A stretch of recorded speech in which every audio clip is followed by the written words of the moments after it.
नमस्कार, capital TV देख रहे हैं आप। मैं हूं आपके साथ पूजा। ब्रेकिंग नाउ में बड़ी खबर आपको बता रहे हैं। बिहार विधानसभा का चुनाव जैसे जैसे नजदीक आ रहा है, राहुल गांधी दूरी बनाते नजर आ रहे हैं, क्योंकि इस पूरे चुनाव में राहुल गांधी को झटका भी लगा है और वो बैकफुट पर भी आ गए हैं। तमाम पार्टियों की तरफ से चुनाव प्रचार की शेड्यूलिंग की लिस्ट सामने आ गई है, लेकिन राहुल गांधी कब बिहार जाएंगे, प्रचार करेंगे भी या नहीं करेंगे, कोई जानकारी सामने नहीं आई है। और बताया यह जा रहा है कि राहुल गांधी की इस नीति और रणनीति की वजह से कांग्रेस पार्टी के अंदर जबरदस्त विद्रोह है। चाहे वो सीट शेयरिंग का मसला हो, टिकट बंटवारे की कहानी हो, कांग्रेस पार्टी के अंदर बवाल बढ़ता ही जा रहा है। और कृष्णा अल्लवरू को इसी बीच में कांग्रेस यूथ प्रदेश अध्यक्ष के पद से हटाया भी गया है। तो कृष्णा अल्लवरू का इस्तीफा, साथ ही राहुल गांधी पर सवाल, जिससे कांग्रेस पार्टी तो फंस गई है। लेकिन दूसरी तरफ एनडीए की तरफ से ताबड़तोड़ रैली जारी है। आज अमित शाह की 3 रैलियों का आयोजन बिहार में किया गया और जहां जहां अमित शाह जा रहे हैं, लालू प्रसाद यादव, तेजस्वी यादव के भ्रष्टाचार की पोल खोल रहे हैं। आज एक बार फिर से उन्होंने भ्रष्टाचार पर हमला बोला और कहा कि बड़े मियां तो बड़े मियां, छोटे मियां भी तो सुभान अल्लाह। 6 से ज्यादा भ्रष्टाचार की लिस्ट भी अमित शाह की तरफ से गिनाई गई है। तो चुनाव से पहले एनडीए में क्या चल रहा है, महागठबंधन कैसे फंसा हुआ है, आपको बताएंगे। ज्यादा अपडेट के साथ मेरे साथ जुड़े हुए हैं हमारे सहयोगी राज सिंह। सर, सबसे पहला सवाल मेरा आपसे है, कांग्रेस पार्टी के अंदर क्या चल रहा है? देखिए, कांग्रेस पार्टी में जो कुछ चल रहा है उससे बहुत स्पष्ट है कि राहुल गांधी भारी दबाव में है। जिस तरह का आरोप बिहार में लग रहा था कि वहां टिकट वितरण में बहुत बड़ी धांधली हुई है, पैसों का लेन देन हुआ है, और ये पैसा लेने का आरोप लगा कृष्णा अल्लावरू पे। और कृष्णा अल्लावरू पे लगे ये आरोप इतने गंभीर थे। अब देखिए, एआईसीसी के सदस्य आनंद माधव, उन्होंने आरोप लगाया। भूतपूर्व विधायक हैं गजानंद शाही, उन्होंने आरोप लगाया। ये आरोप इतने सीरियस हो गए कि अब इसकी आंच राहुल गांधी तक पहुंचनी शुरू हो गई थी। अब राहुल गांधी बड़े सख्ते में, वो करे तो क्या करें, इसलिए उन्होंने एक बड़ा कदम लिया, या ये कहें कि उनको ये कदम लेने पे मजबूर होना पड़ा। उनको ये दिखाना पड़ा कि जो आरोप कृष्णा अल्लावरू पे लग रहे हैं उनसे वो खुश नहीं है, या शायद वो डर गए हैं। तो अब ये खबर आ रही है कि इंडियन यूथ कांग्रेस के अध्यक्ष नहीं है, वो प्रभारी थे, वहां पे इंचार्ज थे कृष्णा अल्लावरू, उनको उस पोजीशन से हटा दिया गया है। अब वो इंचार्ज नहीं रहेंगे, अब मनीष शर्मा को नया इंचार्ज बनाया गया है। अब सवाल ये उठता है कि इस वक्त ये एक्शन क्यों लिया गया? ये सीधा सीधा दिखाता है कि राहुल गांधी दबाव में है, क्योंकि जितने गंभीर आरोप कृष्णा अल्लावरू पर लग रहे हैं, देखिए, एक आरोप होता है जो विपक्ष के लोग लगाते हैं, उनकी आदत है वो लगाते हैं। इस केस में जो आरोप लगाया जा रहा है वो कोई विपक्ष के लोग नहीं लगा रहे हैं, वो कांग्रेस के लोग लगा रहे हैं।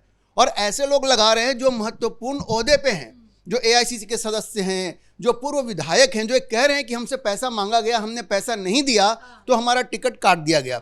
और एक दो ऐसे लोग नहीं है, बहुत सारे ऐसे लोग हैं। और खुल करके कृष्णा अल्लावरू का नाम लिया जा रहा है, पप्पू यादव का नाम लिया जा रहा है।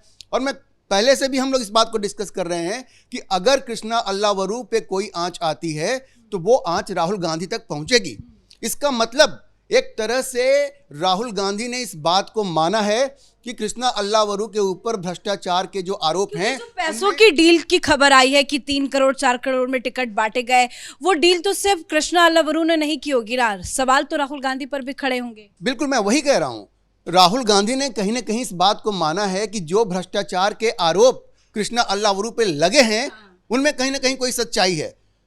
वरना एक बड़ा स्टेट इलेक्शन हो रहा है, उसके प्रभारी बनाए हैं आपने कृष्णा अल्लावरू को। ऐसे समय में आप उनको इंडियन यूथ कांग्रेस के प्रभारी के पद से हटाते हैं तो मोरल डाउन नहीं होगा क्या? वो डिमोरलाइज्ड होगा। तो एक तो सही वक्त नहीं होता।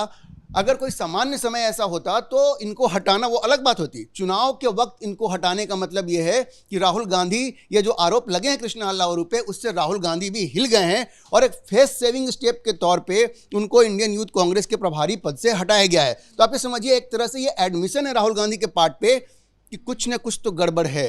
और ये पैसा लेने का जो आरोप लग रहा है कृष्णा अल्लावरू पे, उसमें कहीं ना कहीं कोई ना कोई सच्चाई है।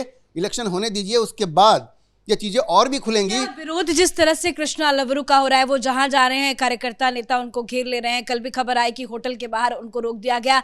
राहुल गांधी को भी इसी बात का डर है, तभी बिहार नहीं जा रहे हैं कि कहीं वो बिहार गए, उन्हें ना कार्यकर्ता नेता घेर ले और उनके सामने उनका विरोध ना करने लगे। देखिए, राहुल गांधी जब बिहार जाएंगे तो बहुत सारे सवाल मुंह बाय उनका इंतजार कर रहे हैं। वो तो जाकर के उनको बताना पड़ेगा। कांग्रेस के ही लोग ये पूछ रहे हैं कि भाई, आप तेजस्वी यादव को आपने मुख्यमंत्री पद का उम्मीदवार जो घोषित किया तो इतना वक्त क्यों लिया भाई, इतनी किरकिरी क्यों करवाई? जब आपको घोषित करना ही था तो आप पहले ही कर देते। ये अब तक कार्यकर्ताओं में इस तरह से उहापोह की स्थिति हो गई, कैओस पैदा हो गया। और अब ये भी सवाल उठ रहा है कि भाई आपने, अशोक गहलोत गए, उन्होंने घोषणा कर दी कि तेजस्वी यादव मुख्यमंत्री पद के दावेदार होंगे, मुकेश सहनी उप मुख्यमंत्री पद के दावेदार होंगे, तो कांग्रेस को क्या मिला? भाई कांग्रेस को भी तो कुछ मिलना चाहिए ना, क्योंकि कांग्रेस तो मुकेश सहनी से ज्यादा सीटें लड़ रही है, तो कांग्रेस को क्या मिला? और ये सवाल, जैसा मैंने कहा, कोई विपक्ष के लोग नहीं पूछ रहे हैं, ये कांग्रेस के अपने लोग पूछ रहे हैं। तो राहुल गांधी, एक तो अब बिहार वो जब जाएंगे तो उनको तैयार रहना चाहिए कि ये हमले उन पे होंगे। अब जूते चप्पल ना चले, पत्थर चले, वो तो एक अलग बात होती है, लेकिन सवालों के बौछार होंगे। वैसे भी लोगों का गुस्सा है कि पीएम मोदी की मां का जिस तरह से अपमान हुआ, उसके बाद जो बवाल हुआ, उसके बाद से अभी तक तो राहुल गांधी बिहार नहीं गए हैं। खैर, महागठबंधन में लगातार अलग अलग पार्टियों के अंदर इतने इस्तीफे क्यों हो रहे हैं चुनाव के ऐन वक्त पे? क्योंकि हर जगह से खबर आ रही है कि एक एक दर्जन, एक एक साथ नेता इस्तीफा दे रहे हैं। देखिए, पूरे महागठबंधन में जो टिकट वितरण है ना, उसको लेकर के धांधली की खबरें आ रही हैं। ये बात सिर्फ कांग्रेस तक नहीं है, राष्ट्रीय जनता दल में भी ये बातें हो रही हैं, कांग्रेस में ये बातें हो रही हैं। और मुकेश सहनी के बारे में तो भाई फेमस है कि वो पैसा ले करके ही टिकट देते हैं। तो ये पूरा जो महागठबंधन है उसमें पैसे का लेन देन, एक तरह से टिकट बेचा जाता है। ये कहा जा रहा है कि टिकट बेचा जा रहा है। और जब ऐसी खबरें आती हैं और जब आपके कार्यकर्ता ऐसी बात कहने लगते हैं तो ये रोष जो है इलेक्शन के वक्त ये तो फूट ही पड़ेगा ना।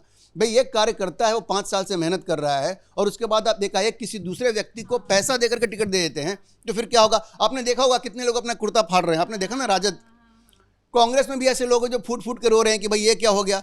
तो ये उनके जो इमोशंस हैं उनको रोकना मुश्किल हो जाएगा। आप अगर टिकट बेच रहे हैं तो अपने कार्यकर्ताओं के साथ बहुत बड़ी ज्यादती कर रहे हैं।